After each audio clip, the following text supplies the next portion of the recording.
$.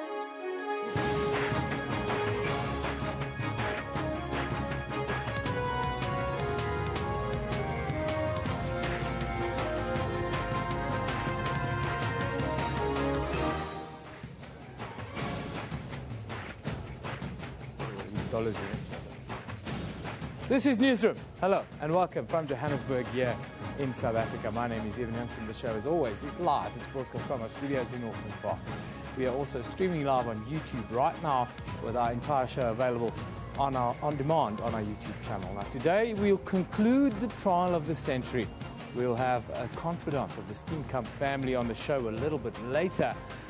Before that, we'll have Bernard Hotz from Worksman's attorneys to give us his views on the sentence and the procedures that were followed. Then, in our middle slot, we'll continue the Dagga debate. Today, the Democratic Alliance joins us to give us their views on the debate that's not going away on social media. Is it time for South Africa to have a referendum on this topic? Send us your views at SABC Newsroom. We'd love to find out what you think. Finally, we'll look at a new book written by the founder of the Gift of the Givers Foundation. That's Dr. Imtiaz Suleiman. He'll join us live a little bit later. But before we get to all of this, let's get today's news from Katrine Miller.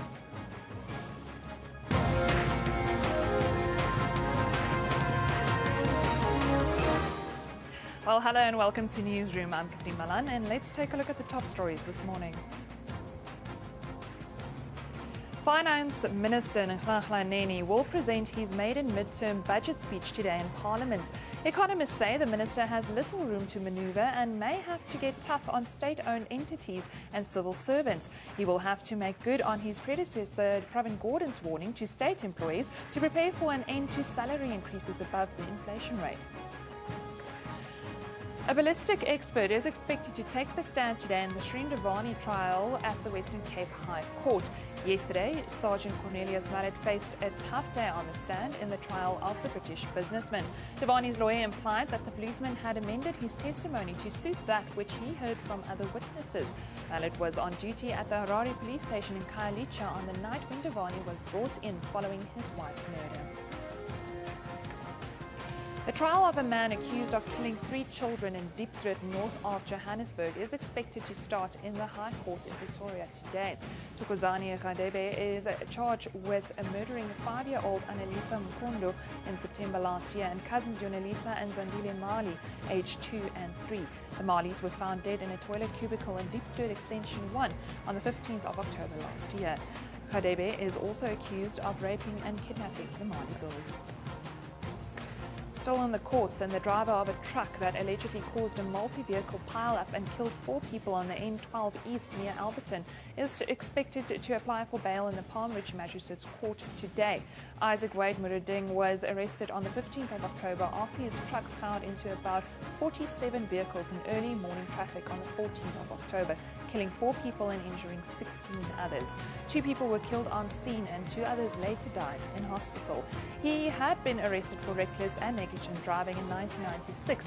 A year later, he was sentenced to 18 months in prison for the crime, but his jail term was suspended for 4 years. And Cuba's contribution of hundreds of doctors and nurses to fight Ebola has been applauded by international humanitarian workers and puts the island at the forefront of the international response.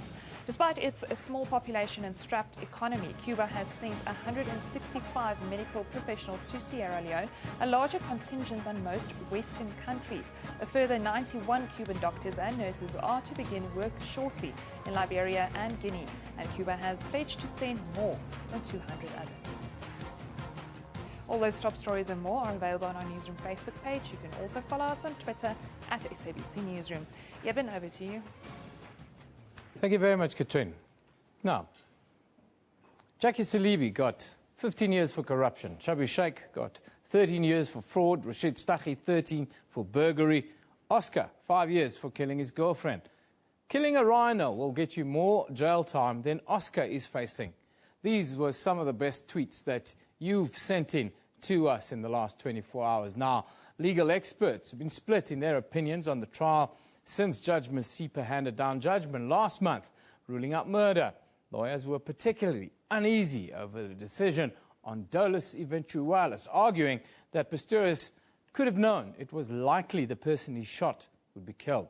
Now, to help us unpack and really wrap up the trial, with us today is Worksman's Attorney's legal expert, Bernard Hotz. Good morning, Bernard. Thanks for joining us. Good morning, Eben. Pleasure. Been a long 20 months, Bernard. Thanks that you've always come in and unpacked it for us.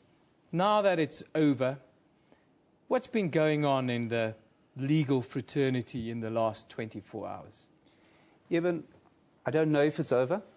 I think we're going to have to wait and see what the NPA may do. But if we cast our minds to an analysis of what Judge Masipa was saying yesterday in her sentencing, what I found very interesting is she purposefully distinguished this case from certain other cases to which she had been referred. And those cases, interestingly enough, involved killing somebody when it was suspected that there was an intruder. So, for instance, you take a case, it was the Forster case, where Mr. Forster thought there was an intruder. He shot in the air. Unfortunately, there was a young boy on the other side of the door, and the boy was killed. Now, the judge distinguished that for a very simple reason, because Mr. Forster thought there was an intruder. He did not know that there was somebody on the other side of the door. He shot one shot as a warning shot into the air, and unfortunately, that had the effect of killing the youngster on the other side of the door. Why does that raise some interest? Well, it raises some interest because when we talked about dolus eventualis, we looked at, and you know what my view is, I've said it time and time again, the test is if I foresee that my actions are going to cause harm to somebody on the other side of the door, I know that somebody's on the other side of the door, and I fire 4 shots into that door, dolus eventualis. So a number of comments that were made during yesterday's sentencing about foreseeability, about the extent of the negligence to continue shooting through the door, found it rather interesting. On the one hand, we've got to remember to differentiate between what is the purpose of a sentence. Can't talk about revenge. We've got to talk about this balance. Restorative justice, what's in the interests of the community, what's in the interests of the family of the victim, what's in the interests of the accused. So we dealt with quite an interesting sentence yesterday, if I can put it at that. Interesting in the fact that it's got an entire nation divided around what happened in this case. Everybody judged this case within the first week of it happened. And I think the picture we see now of Oscar shooting, at watermelons and all sorts of stuff, didn't do him any favors. But how does the South African justice fraternity and justice framework, what does it look like today to us in the country and to the rest of the world? The public, the lay people out there, I think, as you've correctly said, they split. Some people are incensed. Some people believe that the sentence is way too light. Others believe that the sentence may be appropriate. I think that what we've got to realize is that there is a legal system in place. We've seen the legal system operate. The real test now is if the NPA believe that they should take the matter on appeal, we've got to have confidence in the legal system that the appeal court will consider the evidence and they will opine on it. Either they will uphold the conviction and the sentence as Judge Masipa has handed down, or they may intervene and change it. And I think it's important for people to realize we cannot take the law into our own hands. This is the justice system that we have. Judge Masipa did a good job. She applied her mind, she listened to the evidence. I think she controlled the court admirably, and she's given a sound reasoning. I think the kind of reasoning that we saw during the sentence argument, you can see that she really, really applied her mind. Did she get it wrong? Maybe another court will agree or disagree. Let's move it away from Judge Masipa. She's taken a lot of flack for ultimately doing her duty. Some of the comedians on social media are talking about dolus eventualis today. In theory, checkbook justice. In South Africa, is this not the epitome of exactly that, where if you have the means, you are more likely to get a lesser sentence than if you are not? Eben, we have to go back to what Judge Masipa said, because she made the point that it does not matter whether you're rich or poor, abled or disabled. In applying her mind to the evidence which was put before her, she told the public that she's ignored that. Yes, of course, if people have the means to provide what they regard as being the best defense that they can afford, ultimately as a lawyer, I would like to believe that it comes down to the evidence and how the evidence is presented before court. 5 years. Your opinion. Enough in this case? Does it set the right precedent? His own people said that they expect him to be out of prison by September next year. How do you view that? Eben, my personal view, as I've said, I believe that dolus eventualis would have been the correct sentence, and I believe that in that situation, perhaps between 10 to 12 years would have been an appropriate sentence. That's my personal view. The other issue which one has to bear in mind is we're living in a country where, unfortunately, gun violence is a pandemic, and also violence against women is a pandemic. And I'm concerned that perhaps those two issues didn't feature as much as they ought to have in the quantum of the sentence. Sometimes we are too politically correct, I think, in this country. But let's talk about the appeal finally. You alluded when we started the interview that you feel that the MPA, or you think that the MPA will come forward within the next 14 days and tell us that they will appeal this. On what grounds do you see this, and where do you see it going? Even bearing in mind, the only basis that they can is if they contend that there's been an error in law. Simply put, if they contend that culpable homicide is the inappropriate finding, that it ought to have been murder, dolus eventualis, and that there's been an error in law, that may be the basis to frame their appeal. Well, Bernard, thank you for joining us. Legal expert from Worksman's Attorneys here in Johannesburg. Bernard Hotz has been with us for the last almost a year now, giving us his informed views on this case. Thank you again for all your input. Let's move on now. I can tell you that Mark Bachelor is on his way still. They tell me. We'll talk to him a little bit later about the family side of things and the personal cost, the human cost that this 20 months has had on a family and others. But let's take a look at what you're talking about on social media. Of course, it's been the biggest story in the world the last 24 hours, both on social media and on mainstream media. I can tell you 64% of it's been positive, with only been negative towards Oscar, 34% undecided, and only 4% positive towards Oscar Pistorius. That's the stats we have. This is Lewis Kamani says, injustices which made me change my career from law to dealing with computers. Oscars, Pistorius, daylight lies. That's from Lewis Kamani. Dave Boivin says, cried so much his face was wet, then I knew he was not lying. Oscar Pistorius, 5 years. Bowie says, Dave, if you cry, you don't lie. Zambian Mwape says, kill a rhino, get 15 years. Kill a human, get 5 years. Only in SA, says Zambian Mwape. Flying Dutchman says, Oscar Pistorius, 99% of all people in the world are guilty of theft.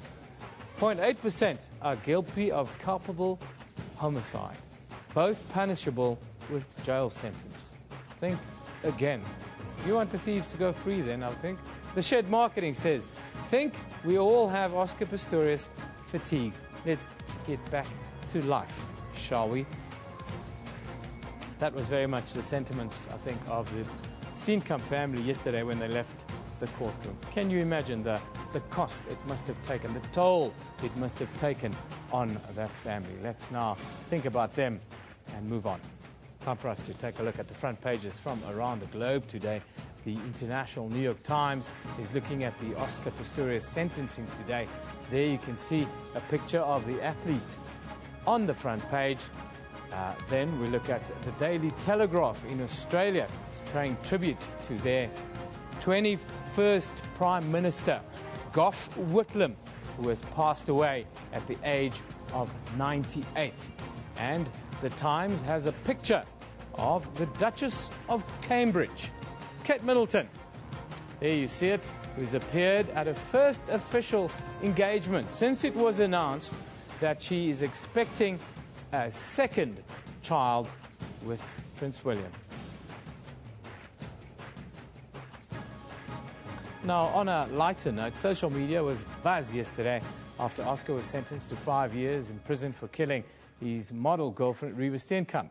Celebrities and all of those of us alike took to social media with the hashtag things longer than Oscar's sentence. Let's take a look at some of the comments that came through. There we have Real Black Pearl, who says, life was clearly never meant to be fair or justified. That's from Pearl 2C. Kirsty Lowe says, in South Africa, killing a rhino is punishable by a longer sentence than killing a human being. Ursula Shikani says, crime and what punishment? A case of misplaced compassion and no justice for the aggrieved. Tutuko Kati says, Balotelli without a Premier League goal. This is longer than Oscar's sentence. Yeah, everyone's a comedian on Facebook, I think. So Jimbo says, things longer than Oscar's sentence. The pause when announcing who's leaving X Factor. That's a little bit harsh. And then you have a picture there of Patrice Evra. Things longer than Oscar's sentence. Troddy says, this kid's shorts. Well, everyone is a comedian, as I tell you. And there we have a picture. I'm going to get an Oscar before Leonardo DiCaprio. It's my brew. That's from 9gag. That's a little bit of funny. Levi Odendaal. There you have another picture. It says, culpable homicide, 5 years, growing 4.4 kgs of dacha, or cannabis, as it's known in the rest of the world. 10 years each. The injustices towards South African cannabis users continue. I can tell you we will continue our dacha debate or marijuana debate after the break, but we're not going to a break now. We've got Mark Bachelor with us here in studio, a man who's been very close to the Steenkamp family. Mark, thank you for joining us. Thanks, Eben. Thank you. Mark, you've been seen to support the Steenkamp family. Yeah. It must have been a very difficult last couple of weeks. I saw towards the end of it yesterday that the Steenkamps, they looked a little bit fatigued and almost glad that this terrible ordeal is now over. How do you view it now, 24 hours later? Yeah, I think reality sets in. You see the pictures of inmates that are in orange uniforms. I think Oscar's there now. He's eating prison food. But I think, when you break it down more, I think the sentence was very, very light. And I think, it was. It's been a long process. And, I mean, Mr. Steenkamp's been there the whole time. Mr. Steenkamp, I've only met them through the trial. I'd known Reva, and I was a friend of Reva. And obviously that's why I was supporting the whole thing. But...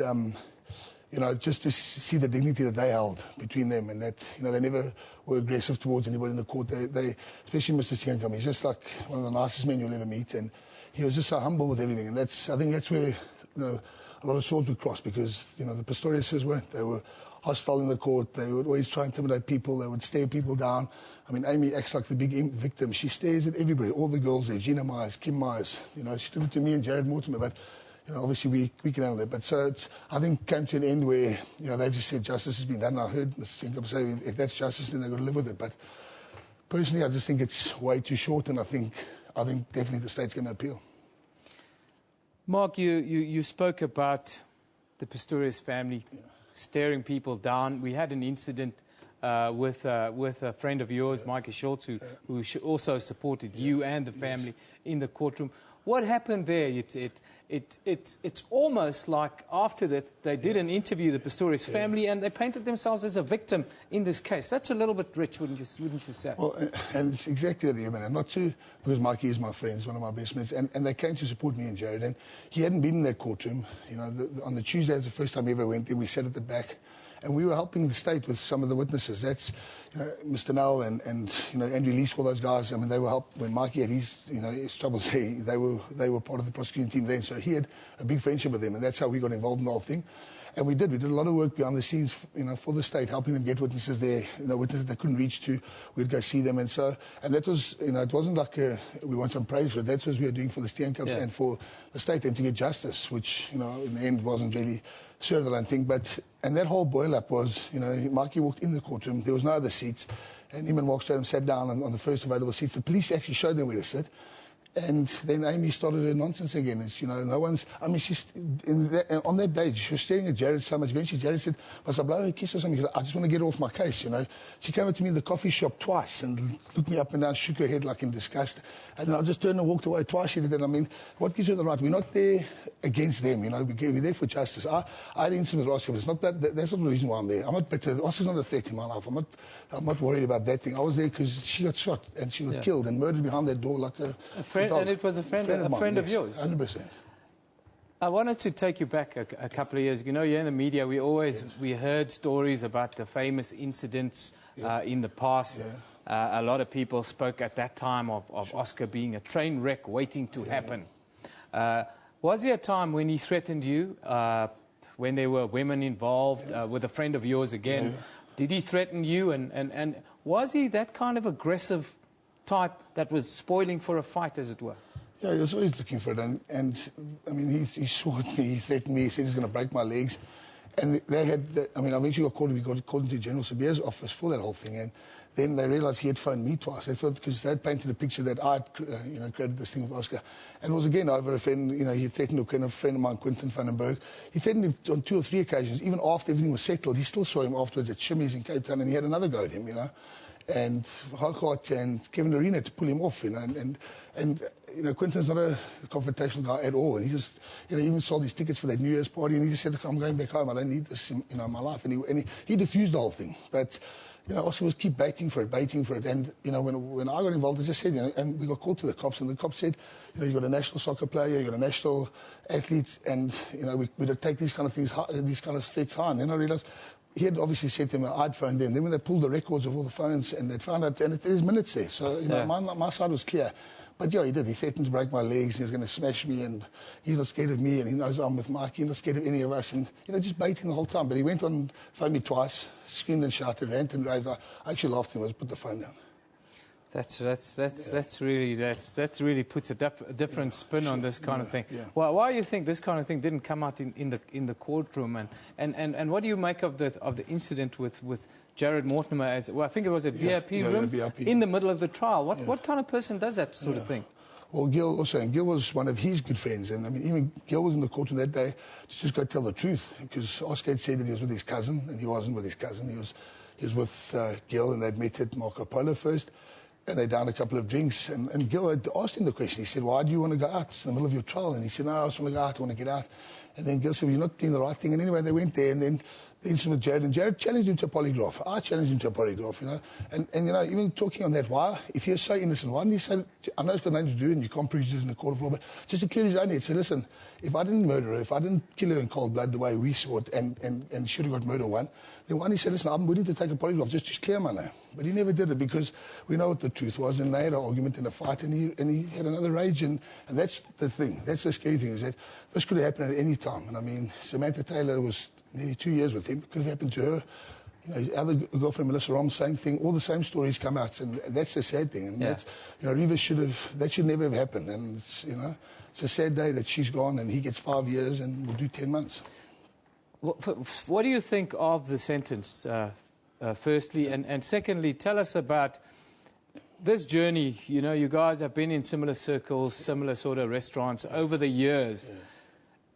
If not Reva, do you believe that someone else would have taken a bullet at the hands of Oscar Pistorius? I think so. In my opinion, and in the view of a lot of people, it was just waiting to happen. And I think on that day, they got into their speculation now about that iPhone that Carl had. But now the only people that will know on that phone is the three of them, Oscar, Carl, and Reva. And Reva can't talk. And that's what makes me sad, is that, you know, we were trying to be a voice for her, and then you get put victimized. What are you guys doing there? What are you doing in court? I was a state witness, and I'm a friend of hers, and I'm supporting the family. So, you know, that answered a lot of people. But everybody that was there was just trying to be a voice for her. And I think she's been forgotten far too early in this whole thing. And, you know, tomorrow everybody will turn over the pages, and she will be forgotten. And that is a sad thing, because her life was just starting. But the sentence and the conviction, just to answer your questions, were both wrong, in my view. I think murder won. And they're going to come back to that. you know, when they say in Latin, this murder dossiers, whatever they pronounce it, but they, and I listened to Manny Witz and I spoke to him yesterday, and they've got to clear it all up because, you know, the way she still said in her sentencing, when she did the sentencing, on the conviction side, she's got it wrong because I understand that she's going on, that she said that you know, both sets of witnesses, the statements and the defence, there's too many discrepancies. But on his testimony alone, she said, you're a terrible witness, you lied under oath, you're evasive. You know, she threw a whole lot of questions at him that she worried about and said, how if you're 2 meters away from the door? And I mean, I sat in that courtroom, that, you know, 2 meters from that door and you're screaming, and she said in the accused's own words, at the top of your voice, get out of my house, get out of my house. Why your partner or your girlfriend or if you're behind, they wouldn't shout back, say, listen, it's me. Don't? And then shoot 4 times, not once, but 4 times. You definitely shoot to kill there, and that's why that intent was to kill, and I think that's why the state will appeal on that. And you see yourself as making some submissions to the state if there's an appeal? Well, we were going to, all of us were still going to testify on the character. We can't testify on what happened that night because it had nothing to do with us. Even, you know, Sam Taylor, if you read the book from her mother, that's, you know, on Oscar, and you see what's been on their phones about him. I'll go to counselling. I promise you, I won't do this again. This, you know, so you can see the pattern of events and the pattern that he has. But yeah, we were meant to testify. Jared, myself, and Gina Myers were still going to testify. And then, you know, obviously with all the incidents inside and outside of the courtrooms, Kerry just thought it's better just, you know, rest the case. And I think he did his job again. I think the state did their job on the conviction, and they got the wrong conviction, and the judge got the wrong sentencing. So, state did their job. Well, we'll know within the next week or so when this goes down. But Mark, thank you very much for joining us. I know you had great difficulty to get here this morning. There's a lot of roadworks out where you live, but thanks for coming through for us. Thanks. That's Mark Bachelor, South African football legend, a man who played at the very highest level and who was, well, helping out the state in this case to try and manage the witnesses in what was the trial of the century. Thank you once again, Mark, for joining us. Let's take a short commercial break. You're watching Newsroom on SABC News.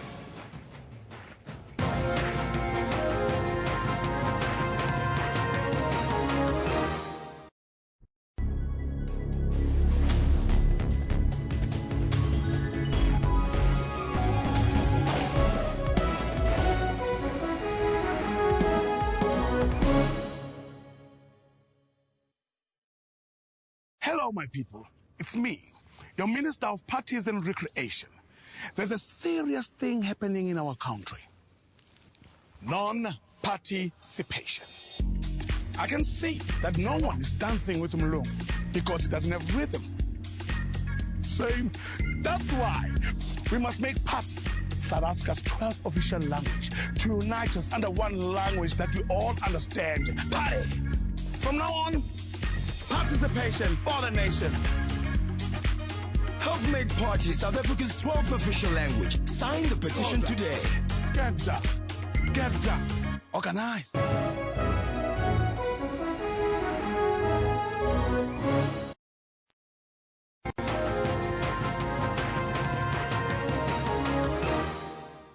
Hello and welcome back. You're with Newsroom on SABC News. Let's take a look at the morning's headlines.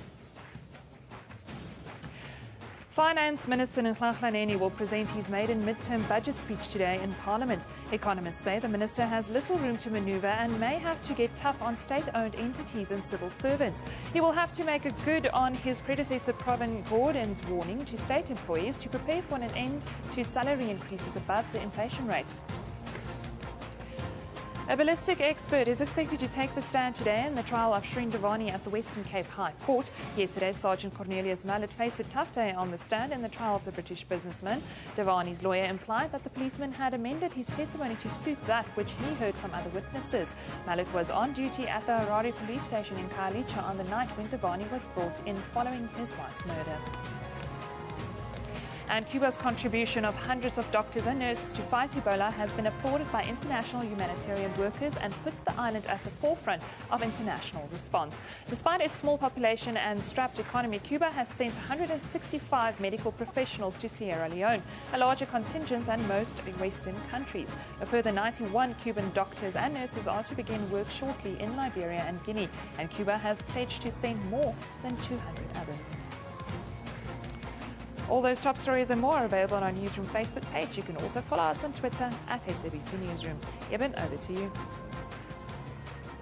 Thank you very much, Katrina. It's been an interesting week on Newsroom, opening the can of worms here in South Africa on the so-called Dagga debate once again.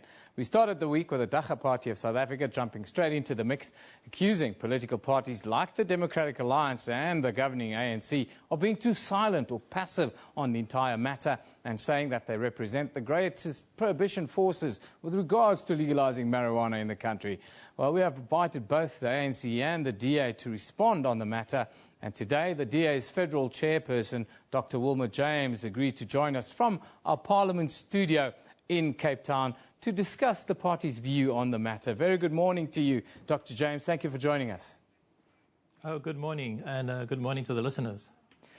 Dr. James, I wanted to start by getting straight into what was said in discussions earlier this week, that the Dagga Party accused you of being too silent on this matter. What is your response to that, and can you maybe give us your official position on the marijuana debate or the legalization thereof in South Africa? Well, I certainly will do so. We should separate the whole question of whether marijuana should be decriminalized on the one hand, which is an issue I'll address right now, from the question of the use of marijuana when it comes to medical treatment related to cancer, which is a separate issue altogether. Now, on the question of decriminalizing marijuana, let me say this is what we've learned from the science community. The first is that marijuana is certainly less harmful than other available drugs that are banned. Firstly. Secondly, it is it's less addictive compared to the highly addictive tobacco and alcohol that is legally available, that it cannot lead to a fatal overdose, that there's little evidence that it causes cancer, and its addictive properties, while it's present, those are fairly low, and that there is a myth that the use of marijuana leads to using other more dangerous drugs. But let me say, and this is the real point, that this does not mean that it is not harmful. Firstly, the current strains that are available are potent, and especially if it's taken as food. And secondly, it can lead to serious dependency, and it does interfere in work performance and school performance. And finally, this is the most fundamental point for us, it must be kept out of the hands of minors. So our position is that in those states or states in the US or countries that have decriminalized the use of marijuana, they are confident that they can keep marijuana out of the current strains, in particular, out of the hands of minors. It's really quite important. They're confident they can do that. Yeah. And the reason why they're confident is that they managed to keep alcohol out of the hands of minors. We have no such confidence that we can do the same in South Africa. And because of that, we do not support the decriminalization of marijuana. We do not support that because of the extraordinary harm it will cause to our children. We have no confidence at all that we can keep alcohol out of the hands of minors. We've got a massive alcohol problem in our country. And in fact, in many ways, it's destroying our country and the young lives of South Africans. And because of that, we think that until we get on top of that issue, that's the real issue, not marijuana. It's a question of alcohol. We won't support it. I want to continue on the note that you're carrying on about minors specifically. Don't you think it's more dangerous than for it to be illegal and then forcing young children to, or not young children, people younger than 18 years of age, to then go to the taxi ranks or in the townships in areas that will be dangerous and where they're then forced to deal with drug dealers who can introduce them to other drugs? Does it not place our youth more at risk by keeping it a criminal offense? Well, the fact is that our young people should not be using marijuana, and there should not be an exposure to marijuana, and it should not be easily available, and that those who make it available should be subject to what happens in any normal justice system. And so that there should be restraints placed, justice restraints placed on the production and distribution of marijuana, and that should be effectively applied through our policing system. So that's where the focus should be. It should be on making it enforceable and making it clearly a subject of successful judicial pursuit on the one hand, and on the other hand, subject to excellent education, subject to parental authority over their children. We should make sure that it does not get into the hands of our kids. To say that by making it difficult to access it, it will drive it underground, I think is the wrong approach to the question. Shortly after IFP MP Mario Ambrosini's death, the DA released a statement sending condolences to his family and saying that, I quote, "We will honour his legacy by continuing on this journey." What exactly is this journey that you alluded to at that time, and where is it leading to at the moment? Well, let me now turn to the real purpose of Mario Ambrosini's medical innovation bill. This is about the use of marijuana and other plant-derived therapies when it comes to dealing with cancer. And let me say that it is very clear, the medical experts tell us this, that the function of marijuana is principally to modulate pain. It has the properties, the chemical properties, that reduces pain. It does so, though, up to a point. There comes the point, like with morphine, where the pain is so overwhelming that even marijuana doesn't help in that respect. No. Now, let me also say that marijuana and other plant-derived therapies can be a useful supplement to the main therapies that we have available at present. And those main therapies are chemotherapy, radiotherapy, to some extent, although it's expensive, gene therapy, and of course there's surgery that's used. So you can use it as a supplement, but it does not prevent cancer. It does not prevent cancer, and it is not the main therapy for dealing with cancer after cancer's taken hold. It's really important to point out it helps with the modulation of pain. Now, we believe that what we should do to that medical innovation bill is ask for it to be completely redrafted so that its purpose becomes the creation of the equivalent of what you have in the US called a dedicated cancer treatment and research center. The Mayo Clinic is one great example, where you create an integrated facility that houses the basic research, it houses the clinical research, and it houses an integrated approach, houses a facility where you have experts that can provide an integrated approach for dealing with cancer, firstly. Secondly, not all cancers, the cancers that are part of South Africa's disease burden. There are certain cancers that are found in the South African population, some are not all. Cancers often, when it comes to heritability, runs within families, and there's certain kinds, strains of cancer that are prevalent here. So this facility must serve the epidemiology in a way, must serve the distribution of cancers that we have in our country at present. Finally, Dr. James, I want to ask you about the conversation that's going on social media constantly. Every day we're inundated with questions. We see this conversation going on. In the light of this, the fact that South Africans are open to have this discussion and feel that, in a way, the discussion is being ignored somewhat, do you think South Africa should maybe think about a referendum to decide on this matter?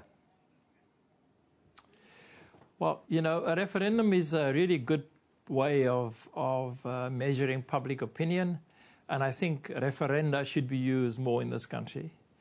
Whether it should be used to deal with a particular issue of marijuana is not at all convincing to me. There are more compelling issues facing our country when it comes to education, and in this particular case, when it comes to education around drugs and how it is we deal with drugs and alcohol, that if you want to really test public opinion, why don't we start there?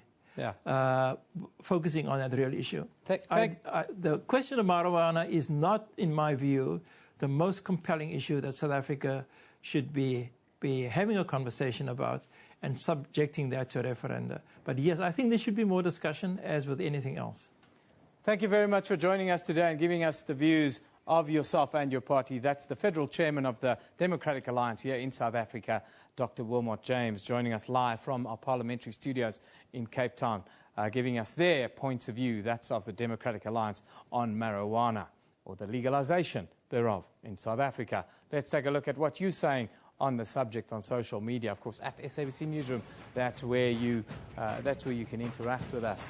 The Tokus says the time for re-legalization of marijuana was 70 years ago. We can realize the facts and move on. Legalized marijuana in prohibition, says the Tokust. The Daka couple says the sky still hasn't fallen in over Colorado. Crime is down, murder rates are down, traffic fatalities are down. That's a very, very interesting statistic. There you have an empty notebook page coming up the screen. Here's a list of the names of all the humans who have died over the last 1,000 years from cannabis use. That's East Coaster Dam sending us, and of course you can see 0. Nobody has died. That's right. I can tell you that many, many people are at risk of prescription drugs right now. There are people dying every 19 seconds on this planet from the use or the overuse and abuse of prescription drugs.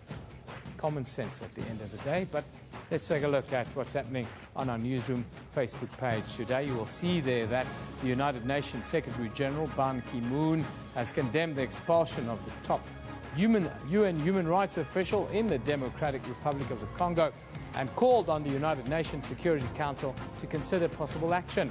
Then you can also see that Paralympian Oscar Pistorius spent his first night in the hospital wing of the Kgosi Mampuru II prison in a single cell, reportedly because of his vulnerability. And Finance Minister Nhlanhla Nene will present his maiden midterm budget speech in Parliament today. Economists say the minister has little room to maneuver and may have to get tough on state-owned entities and civil servants. You can find all of those stories and a whole lot more on Newsroom's Facebook page. Time for us to take a short little break. You're watching Newsroom on SABC News.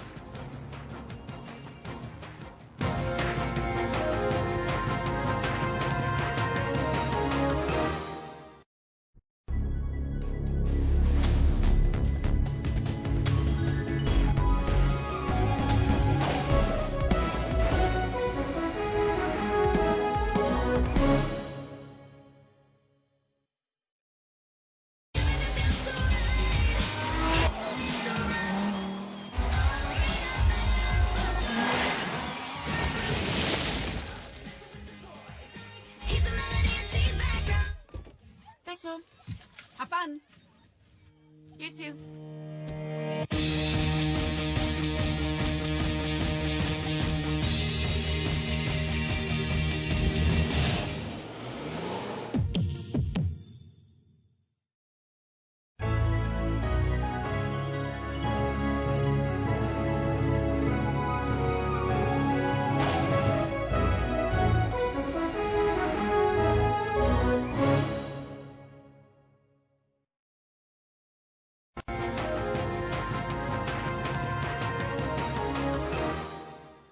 Welcome back. You're still with Newsroom here on SABC News. Now, for our weekly Newsroom book slot, we're joined in studio today by the founder of the humanitarian organization Gift of the Givers here in South Africa, Dr. Imtiaz Sooliman. The book, Imtiaz Sooliman and the Gift of the Givers, tells of the establishment of South Africa's only homegrown relief organization.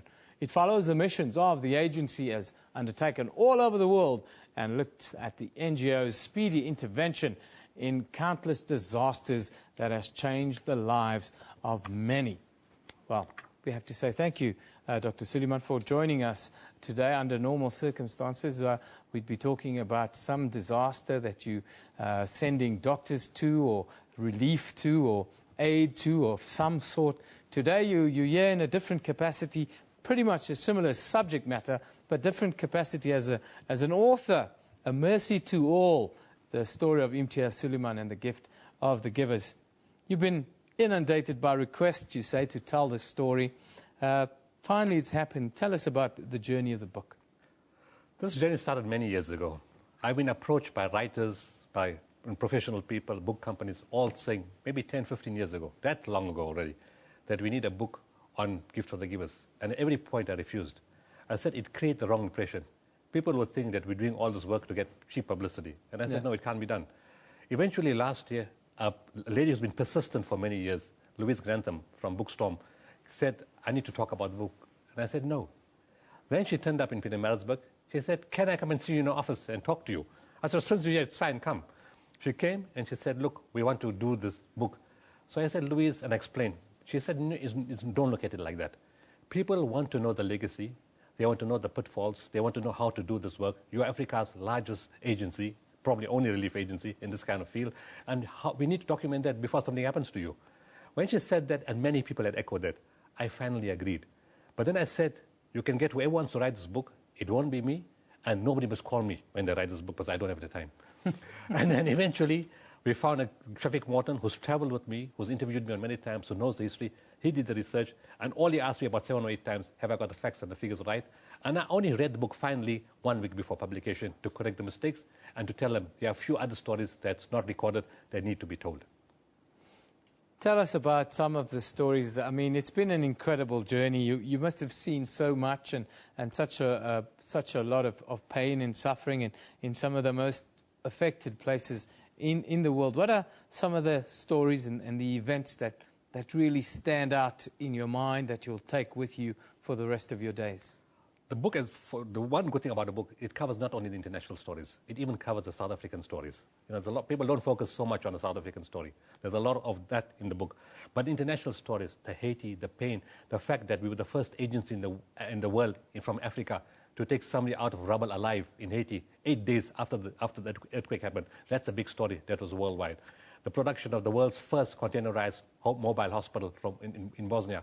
That's a product of African technology in 1993. Yeah. The development of primary healthcare clinics and a health supplement of first of its kind in the world, where these are all South African and African first, which people don't know so much about. Because, I mean, the younger generation didn't know this. They were 2 years old when 20 years ago, they're much bigger now. Yeah. So the generation that's going through varsity now needs to know this history. So it gives them inspiration, it gives them motivation. It talks about the teams, the caliber of South African personnel, search and rescue teams, medical teams, trauma teams, the expertise, what they do, how the world views us when we go to other areas. People are stunned at what comes out of Africa. This book is not only about Gift of the Givers. It's about the quality of South Africans and Africans in general, what we can do and how it motivates other people to respond and to follow in that footstep, to take the continent to the other part of the world. People in South Africa, we like to look down at ourselves and criticize ourselves, but South Africans in general have big hearts. And South Africans in general are revered around the world for the kind of work and the kind of contributions we make. Yes, people keep asking that question. We should not look at ourselves down, put ourselves down. We have great hearts. This book is about Ubuntu. It's about the spirit of South African people. We can't achieve this had it not been for South African support. And that support extends with the media, with the corporates, with poor schools, with government, with political parties, with everybody. When it comes to these missions, the whole country forgets the politics. They forget race and religion. They stand as one common humanity to help humanity in another part of the world. And that feature comes out very strongly in the book. I mean, Orange Farm, kids go to school barefooted. They don't have lunch. They don't have things to eat. They don't have warm clothes. They collected 40,000 rand for Somalia. It tells you the caliber of the people in this country. A man comes out of prison.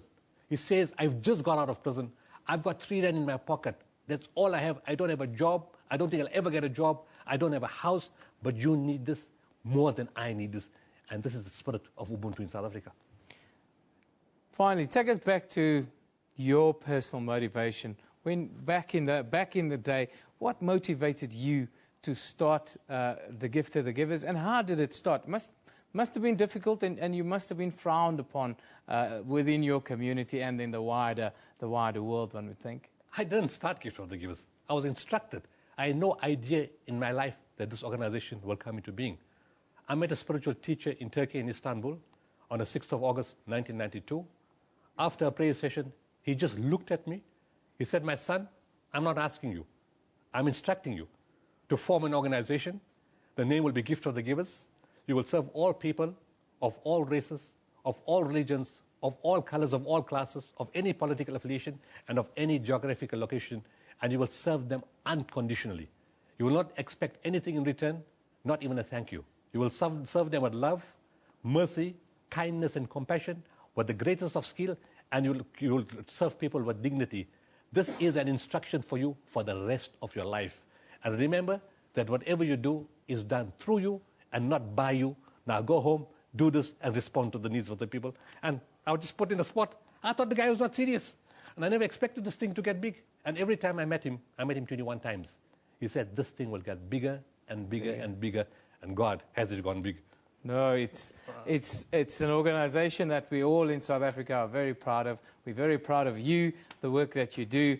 It's a fantastic book. I want everybody to go and read this book, because it's about more than helping people. It's about the spirit that lives in each one of us to go out and make a difference and help those that are less fortunate than ourselves. Dr. Suleiman, thank you once again for joining us. It won't be the last time, because I'm sure there'll be another disaster somewhere in the world that you will be coming to tell us about the relief efforts that you guys are underway with. Thank you again for joining us today. Thanks, Eben. Well, that's where we wrap it, on that positive note. What are you doing to make a difference? What are you doing to make a contribution and help those that are less fortunate than yourself? We all need to chip in on this planet. We are Earth. We are the human race. Newsroom is broadcast live from our studios in Auckland Park, Johannesburg, every weekday morning between 9 and 10 a.m. The show repeats at 2 in the afternoon with a total rebroadcast at 5 a.m. the following morning. We also stream live on YouTube at that time, with the whole show available on demand all the time on our YouTube channel. This is SABC News. You've been watching Newsroom. You know, we love it in the morning.